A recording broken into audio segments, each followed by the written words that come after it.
I found my son on the ground, barely conscious, a busted scaffolding frame collapsed on top of him. My nephew called me from the job site, said it looked like an accident. I knew before I even got there that it wasn't.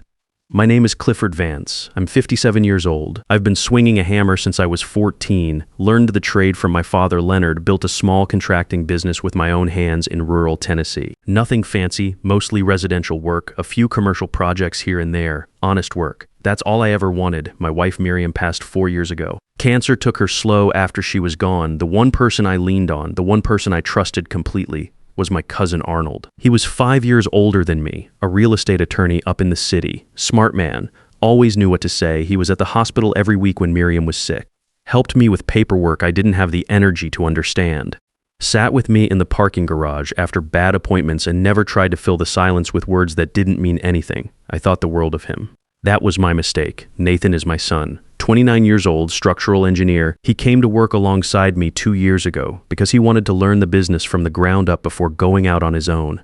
I was proud of him every single day. He had his mother's attention to detail and my stubbornness, which is either the best combination or the worst depending on the situation. About 3 weeks before the accident, Nathan came to me looking pale. He'd been reviewing subcontractor files on a housing project we were contracted on, low-income residential units.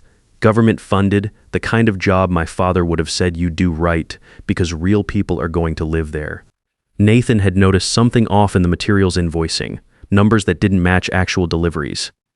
Vendor names he'd never heard of and couldn't find when he searched.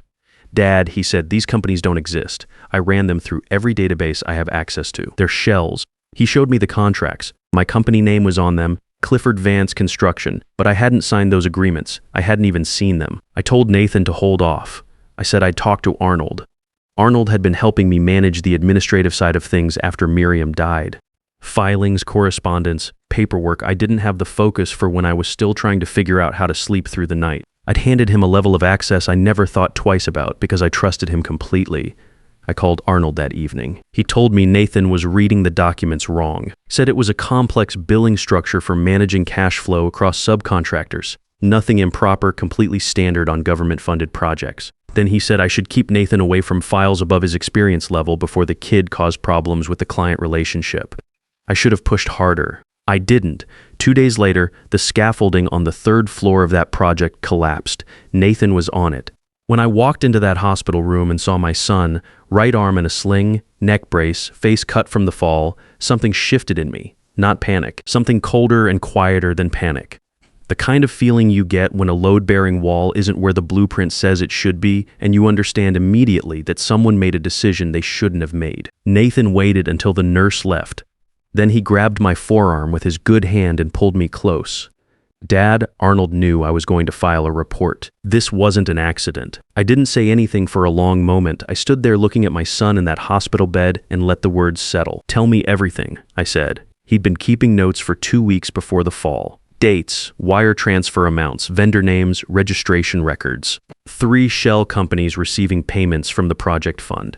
Somewhere around $280,000 pulled out through inflated materials invoices over the course of 8 months. The companies were registered to names Nathan couldn't verify. One of them shared a filing address with a property Arnold had listed as a client transaction 2 years back. Nathan had sent Arnold a direct email 2 days before the accident, attached 3 pages of discrepancies and asked for an explanation. That same afternoon, someone called the job site foreman and told him the scaffolding on the north face had already been inspected and cleared for the week. It hadn't been. The inspection wasn't scheduled until Friday. The foreman assumed the call came from the project coordinator and didn't question it. Stuart Albright was the welder who'd built that scaffolding section. He'd told Nathan, before the accident, that someone had pressured him to leave out 2 load-bearing bolts on the 3rd floor assembly and not document the deviation. He didn't know who the order came from. It had moved through an intermediary. He'd done it because he needed the work, and the person who delivered the instruction made clear there would be consequences if he didn't comply. I sat in the chair next to Nathan's bed and went through it the way I'd go through a project estimate. Quiet, methodical. No wasted motion. Arnold had built up relationships in this county over 20 years. The local building inspector had been to his Christmas party. 2 county commissioners had referred clients to his firm, going to the police with Nathan's notes, and a theory would get us exactly nowhere. They'd make a call, Arnold would make a call, and the whole thing would disappear before the week was out. Whatever I was going to do, I needed a file. Something so complete and so well-sourced that no one with authority could look away from it. I called Gerald Pruitt that night from my truck sitting in the hospital parking lot.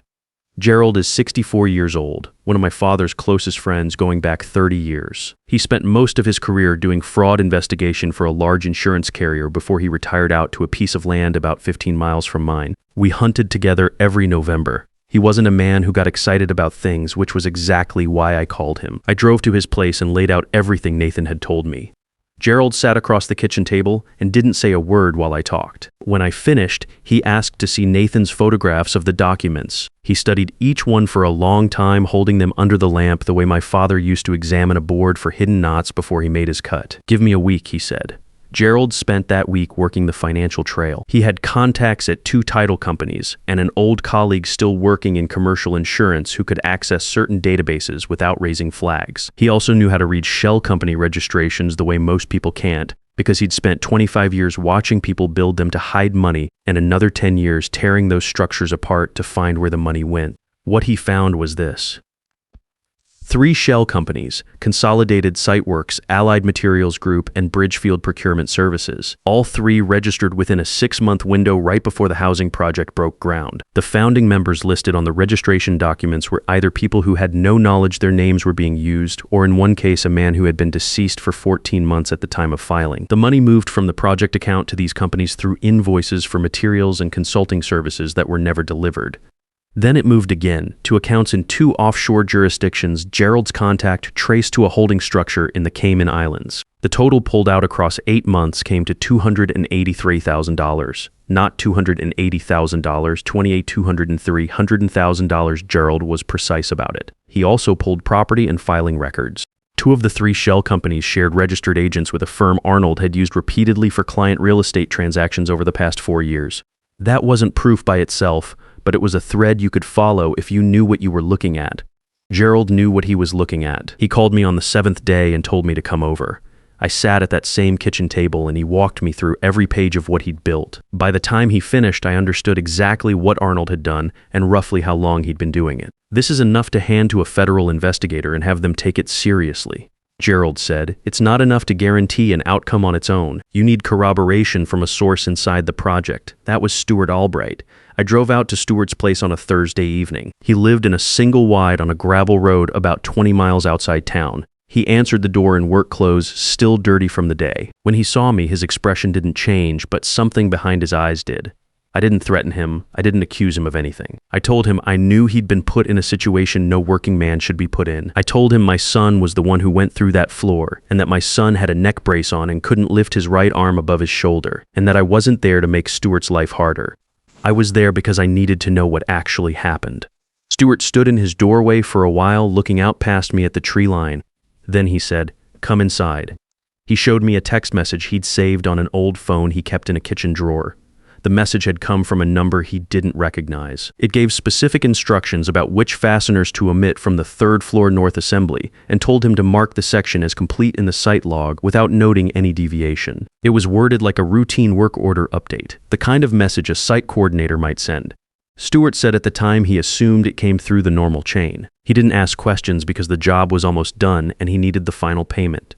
Gerald ran the number the next day. It came back to a prepaid phone. No registration, purchased with cash. But Gerald had a contact pull convenience store surveillance from the 3 locations nearest to Arnold's office that carried that brand of prepaid phone. One camera showed a clear image of a man in a jacket with the building logo from Arnold's firm purchasing a prepaid device 11 days before the accident. The man in the footage wasn't Arnold. It was a younger man, early 30s. Gerald's contact identified him through the building's employee directory as a junior associate at Arnold's firm who had left the company 6 weeks after the accident and relocated out of state. We had the financial trail. We had the text message. We had surveillance placing a member of Arnold's firm purchasing the phone used to send that message. What we still needed was engineering confirmation that the scaffolding failure was not accidental. I hired Philip Garrett, an independent structural engineer out of Nashville. He'd done failure analysis work for insurance companies and had testified as an expert witness in 3 construction litigation cases. He examined what remained of the collapsed section, reviewed the site log, and interviewed the foreman.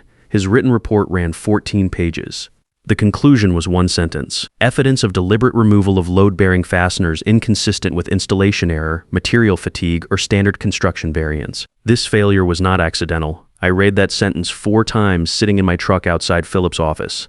Then I drove home and called Beverly Hensley. Beverly Hensley was the primary investor on the housing project. She'd put in the lead capital, managed the relationship with the government funding agency, and had her name attached to the development in a way that meant any scandal connected to it would land on her directly. I'd met her twice at project meetings. She was in her mid-50s, no nonsense. The kind of person who read every line of every contract before she signed and expected everyone else in the room to have done the same. She'd already noticed the cost overruns. Her project manager had flagged them twice and been told both times it was supply chain volatility. Material prices up across the board. Nothing specific to this project. She'd accepted that explanation because the overruns weren't large enough individually to trigger a deeper audit, and because Arnold was the one delivering the reassurances. And Arnold was well regarded and well connected and had no obvious reason to be dishonest with her. I called her and asked for a meeting. She agreed to 30 minutes at her office downtown. I brought Gerald with me. We laid out everything across her conference table. Gerald's financial analysis, the shell company registrations, the offshore account trail, Philip Garrett's engineering report, the text message from Stewart's phone, and the surveillance still of the man from Arnold's firm purchasing the prepaid device. Beverly didn't say anything for a long time. She went through each document slowly, the way someone reads something they already suspected but needed to see confirmed in writing. When she got to Philip's report and read the conclusion, she set the page down flat on the table and looked up at me. How much total, she asked. $283,000, I said. Gerald's best estimate based on what he could trace. There may be more, she was quiet again.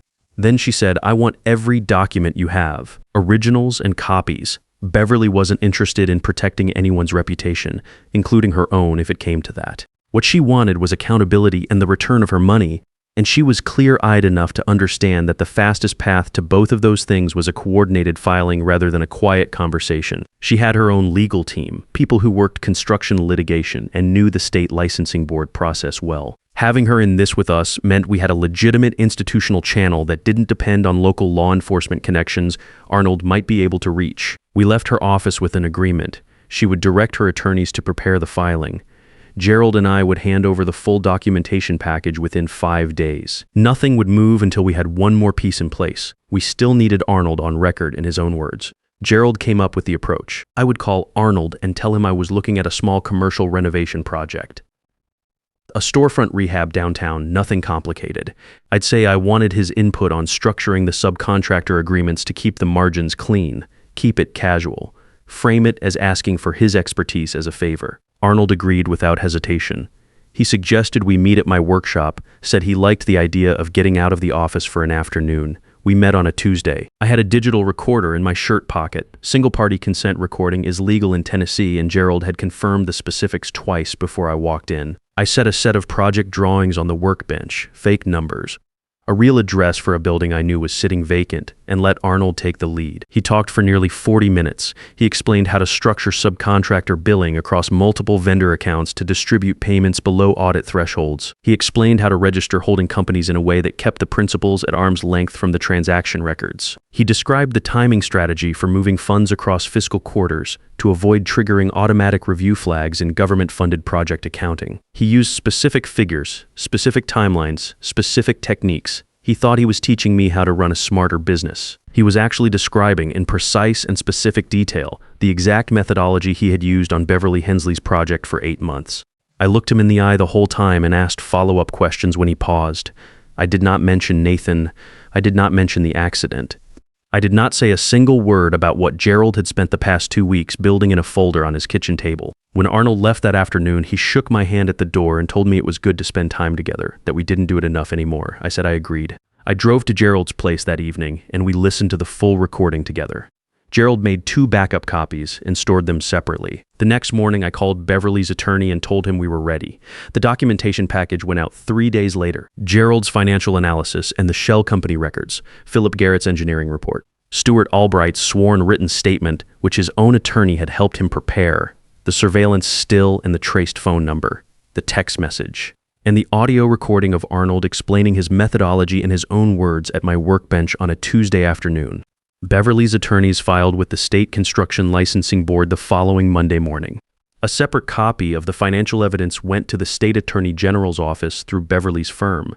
Her civil suit was filed simultaneously in county court. Gerald and I did not attend any of the hearings. We didn't need to. 3 weeks after Beverly's attorneys filed, Arnold's law license was suspended pending investigation. 2 months after that, the civil judgment came through. The court ordered $340,000 in damages, which covered the $283,000 principal, legal costs, and penalties. The State Attorney General's office opened a separate criminal inquiry into fraudulent contract practices and into the scaffolding incident. That process was still moving when I last checked, and those things take time, but they were moving. Arnold didn't call me, I didn't call him. Nathan was back on his feet by the time the civil judgment came down. His shoulder still gave him trouble on cold mornings and probably always would, but he was back on job sites, back to doing the work he was trained to do. He came by the shop one afternoon in late November, a few weeks after the judgment, and helped me hang a new sign out front.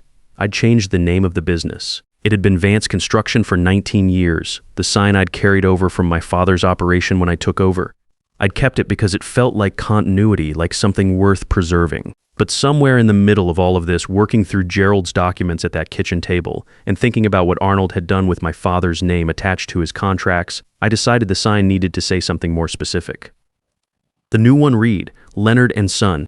My father had told me something when I was about 17, cocky on a job site and cutting corners on a measurement because I figured close enough was good enough. He pulled me aside and said, Clifford, measure twice, cut once, and always put your name on work you'd be proud to stand behind. Arnold put his fraud behind my name. I put my father's name back where it belonged. Before all of this started, I wouldn't have described myself as someone capable of building a case like the one Gerald and I put together. I'm a contractor.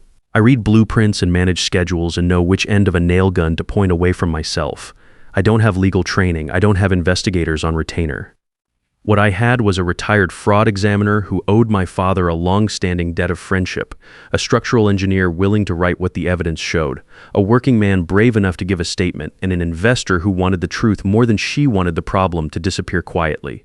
And I had time. That's the part people underestimate. Arnold counted on the fact that I was grieving and distracted, and not the kind of man who understood the financial structures he was hiding behind. He was right about most of that. What he miscalculated was that a man who builds things for a living knows how to be patient. He knows how to follow a plan from foundation to finish without skipping steps. He knows that you don't force a joint that isn't ready. You prepare the surface, you apply the right material, you give it time to set, and when everything is in place, you apply pressure in exactly the right spot. We didn't touch Arnold with our hands. We touched him with a recording made at my own workbench, with a structural engineer's 14-page report. With a text message, a welder had the good sense to save on an old phone in a kitchen drawer, and with a financial trail that Gerald Pruitt spent a week building one transaction at a time. Nathan calls it the blueprint method, says his grandfather would have called it just doing the job right. I think both of those things are true. Gerald came by the shop the week after the new sign went up. We stood in the parking lot and looked at it for a minute without saying anything. Then he said my father would have liked it. I told him I thought so too. We went inside and I made coffee and we talked about nothing important for about an hour, which was exactly what both of us needed. The land is still in my name. The business is still running. Nathan is still here. That's enough. If someone in your life has been using your trust against you and something has been feeling wrong but you haven't been able to name it yet, pay attention to that feeling. You don't have to blow anything up. You don't have to walk into a confrontation with nothing in your hands. Start keeping records, write down dates, save messages, ask questions and note the answers. The people who exploit trust are counting on you to react with emotion instead of evidence. They are counting on your anger to make you look unstable and their calm to make them look reasonable. Don't give them that. Give them paperwork instead. A man who spent 43 years in the trades taught me that the difference between a wall that stands and a wall that fails is almost never the materials. It's the preparation. Do the preparation. Build the file. Let the truth carry the weight, because in the end, the truth is the only tool that doesn't break.